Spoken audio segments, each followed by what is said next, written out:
اللہ وبرکاتہ۔ آج جو مسلم پرسنل لا بورڈ نے جو کال دیا تھا ہیومن چین کے انسانی زنجیر کے تعلق سے، الحمدللہ آج عزیزیہ مسجد سے لے کر ہزاروں کی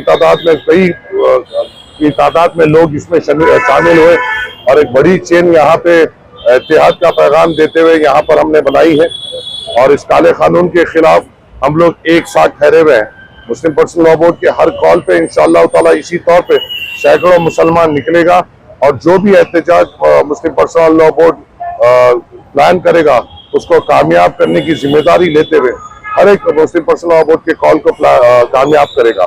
آج بڑی خوشی کی بات ہے، دوپہر کا وقت ہے، دھوپ کا وقت ہے، پر اس میں بھی سینکڑوں کی تعداد میں نوجوان، بزرگ، خواتین نے آ کر اس انسانی زنجیر کو کامیاب کرا اور ایک عظیم و شان احتیاط کا پیغام یہاں پہ دیتے ہوئے اس کالے قانون کے خلاف اپنے اتحاد کا ثبوت دیا۔ شکریہ، السلام علیکم۔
लिया हुआ अंकल।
Yeah.